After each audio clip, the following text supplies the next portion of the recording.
ফ্রয়েডের মার সাথে সম্বন্ধ রয়েছে।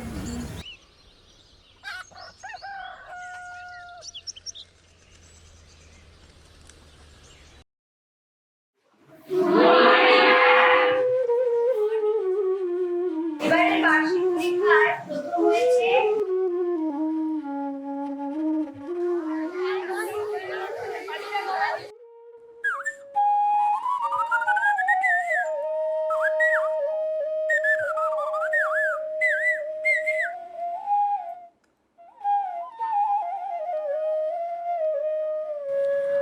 মা, মা, আমি এবারেও ক্লাসের প্রথম হয়েছি।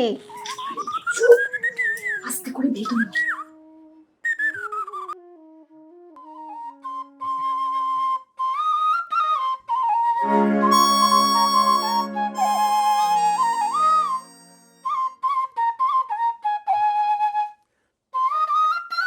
মা, কে গো ওরা? আরে শোন না, ওরা আছে না, তোর জন্য একটা সম্বন্ধ নিয়ে এসছে। আর জানিস তো, খুব ভালো ছেলে, অনেক টাকা মাইনা পায়, আর হচ্ছে কোনো দাবিও নেবে না।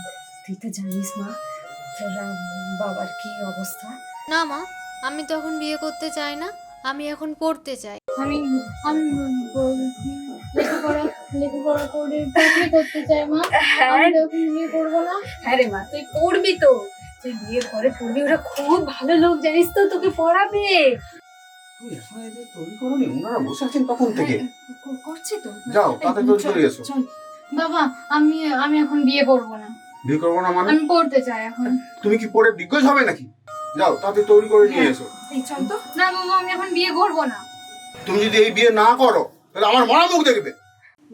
মেয়ে আমাদের খুব পছন্দ হয়েছে, ওকেই আমরা ঘরের লক্ষ্মী করতে চাই। কিছু অসুবিধা হবে নি তো?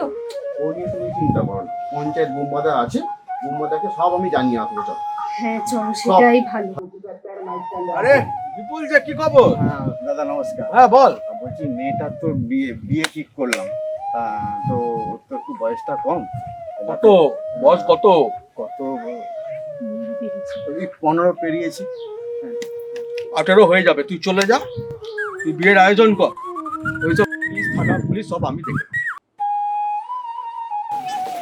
রূপা, রূপা, কে? রূপা বাড়িতে আছে? এই শুনছো? একবার এসো। কি গো? থেকে স্যার ম্যাডাম এসেছে। রূপা অনেকদিন স্কুল যায়নি না, সেই জন্য আমাদের স্কুলের থেকে খোঁজ নেওয়ার জন্য এসেছি। রূপার তো বিয়ে দিয়ে দিয়েছি। বিয়ে দিয়ে দিয়েছেন? একটা ভালো ছেলে পেয়ে গেলাম, ওদের কোনো পণের দাবিও কিছু ছিল না, তাই বাধ্য হয়ে। ও তো পড়াশোনায় ভালো মেয়ে ছিল। কাকিমা, আপনি তো জানেন যে রূপার কি কি সমস্যা হতে পারে। গভর্নমেন্টের জন্য কতগুলো প্রকল্প আছে বলুন, আজকে পড়াশোনা করলে বিবেকানন্দ স্কলারশিপ থেকে শুরু করে সমস্ত। তুমি যদি এই বিয়ে না করো তাহলে আমার মরা মুখ দেখবে।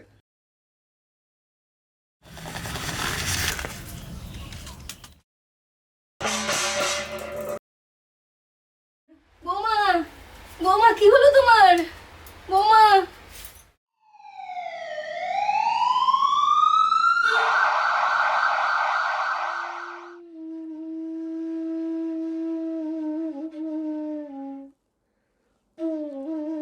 আপনাদের নাতনি হয়েছে, কিন্তু অনেক চেষ্টা করেও মাকে বাঁচাতে পারলাম না।